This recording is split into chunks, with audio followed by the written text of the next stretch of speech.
As promised, we have the opportunity to learn in a D'var Torah from our visiting JTS Rabbinical Student, third year, right? Third year Rabbinical Student, just crossing the halfway point. Claire Davidson Bruder.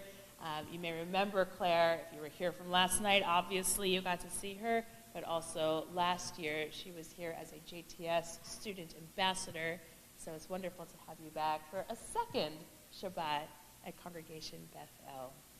Claire. Thank you for inviting me back, and to everyone for being so welcoming.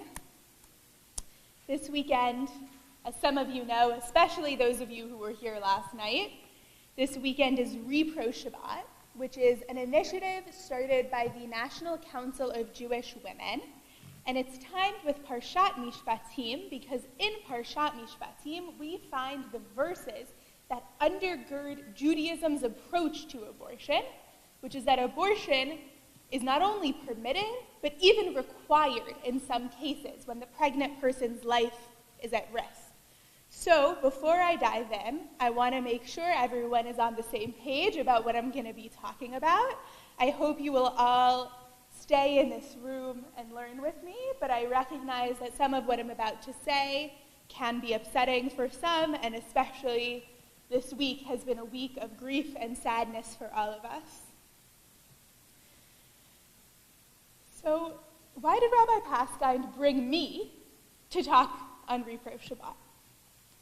For the past 6 years, I've been an abortion clinic escort in the Bronx.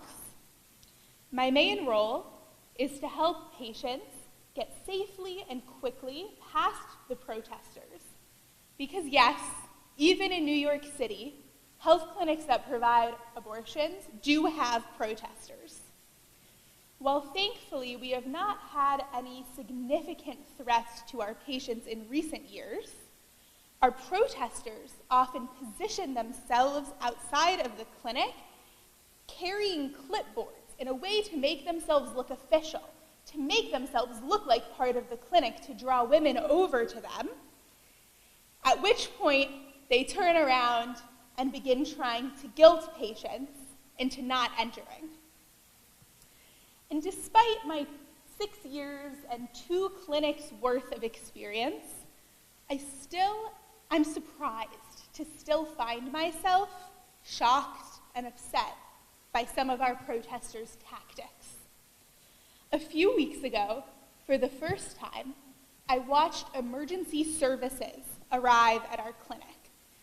It turned out that one of our patients had begun bleeding during her procedure, and she bled enough that she needed to be brought to the hospital for a potential transfusion. When the emergency vehicles arrived, our protesters whipped themselves into a frenzy. You would have thought a celebrity was walking by, given how quickly they pulled out their phones to take photos and videos of what was happening.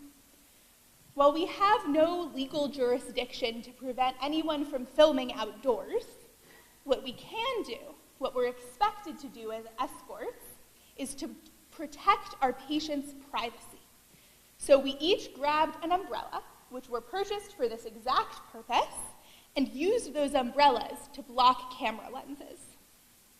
Teresa, a particular thorn in my side, and a pretty much weekly presence at the clinic, behaved in a way I had never seen, even from her. Her eyes lit up at the knowledge that EMS was there.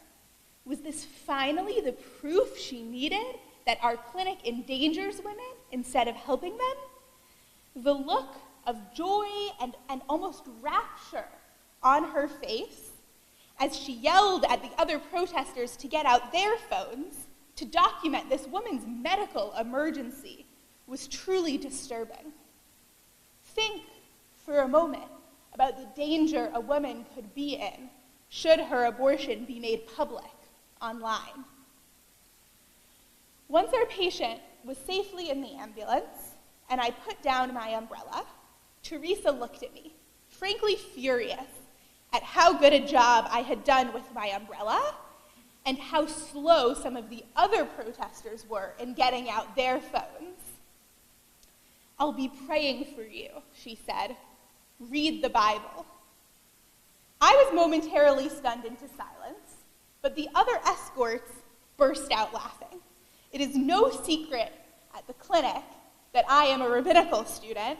I talk about Torah and Jewish law constantly, and they all know I have been reading my Bible just fine. After the drama had passed, Teresa went back to standing by her signs, one of which proclaimed, "Choose life." Choose life. Uvacharta b'chayim. This phrase comes from our Torah. It is one of the instructions Moses gives in his final speech to the Israelites. But what does it mean to choose life? To those who fight to deny women the right to a full range of reproductive health care options, choose life means protect any possibility of life, even that of a fetus or embryo, and even when it might endanger the life of another. But just because we too value choosing life does not mean we have to agree with them that protecting an unborn fetus or embryo, that is the pinnacle of life. In this week's Parsha, in chapter 21, verse 12, we are told in no uncertain terms, "Makeh ish vamet, mot yumat." One who fatally strikes another, who kills another, must surely be put to death himself.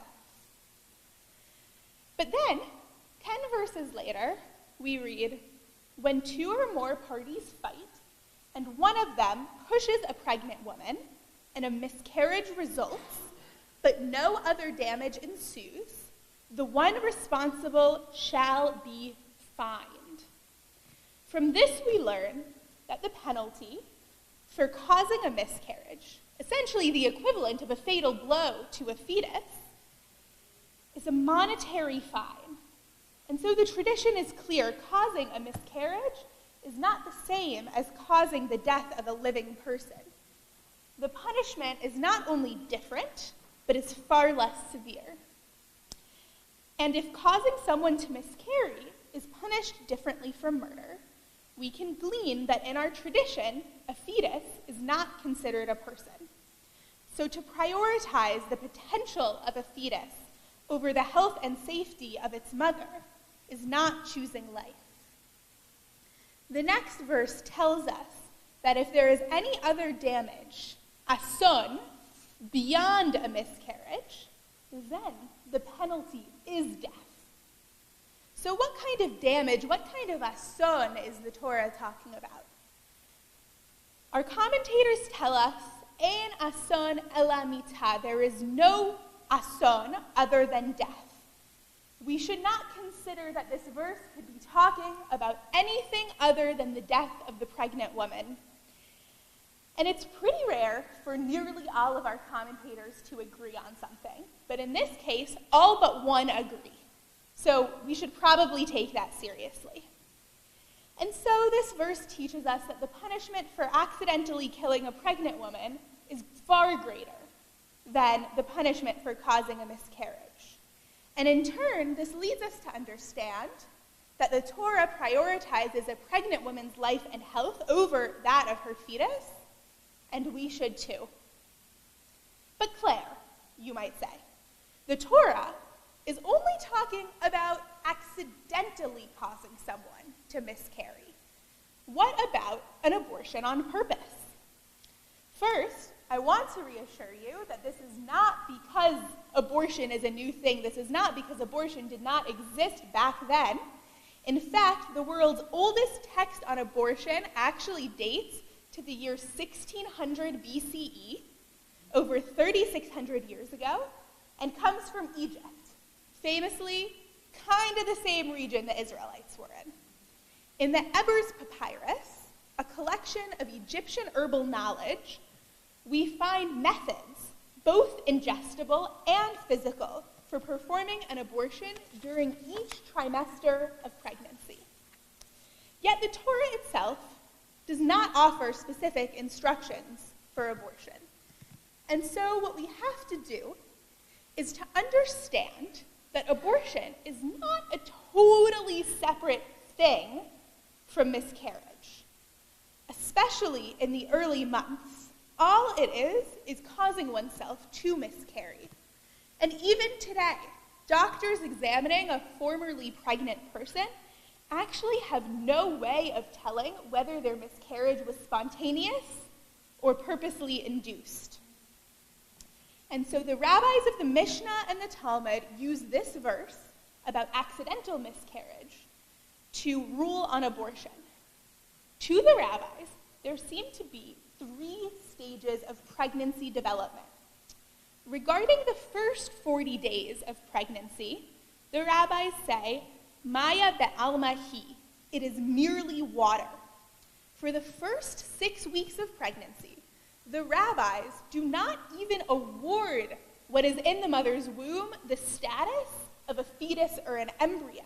It's just water. And so what we might consider today an early abortion in the first 6 weeks of pregnancy, the rabbis would not, because to them there's nothing there.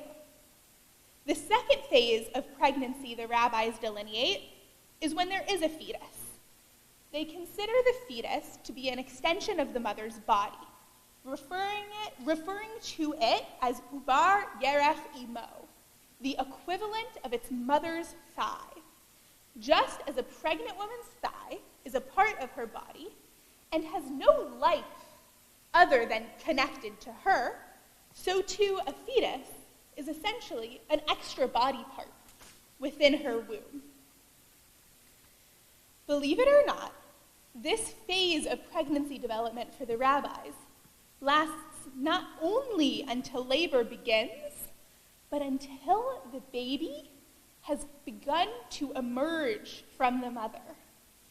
The Mishnah tells us in no uncertain terms that an abortion can even be provided in the middle of labor as long as rubo, the majority of the baby, has not come out.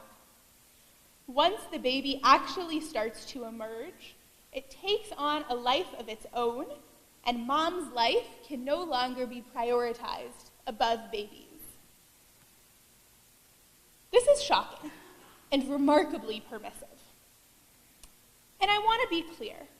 I'm not telling you all that I think we should be following this Talmudic teaching to the letter. Of course, we must approach abortion with our modern ethic too, especially now that medical science has advanced enough that we have other ways of saving the lives of women having dangerous labors, such as C-section. But still, this is a far cry from the life begins at conception approach that is really rearing its head in our country right now. There are real implications as to how we wield the wisdom of our biblical texts, such that when there is a choice to be made, we have the tools to choose life, to choose health, and to choose safety. At Kiddush, I'll be leading a lunch and learn where we will have the opportunity to examine these texts more deeply, to try to understand what the rabbis believe about life and what it means to choose it. But the message I want to leave all of you with today is that the people who stand outside an abortion clinic and say choose life really mean choose fetus. Because the fetus is not the only life in the equation. And in fact, our sages teach the exact opposite. The only life in the equation, according to them, is the life of the pregnant person.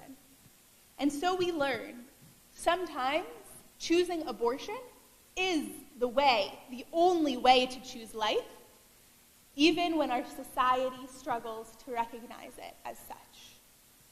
I look forward to having the opportunity to learn more and more deeply with all of you over lunch. Thank you.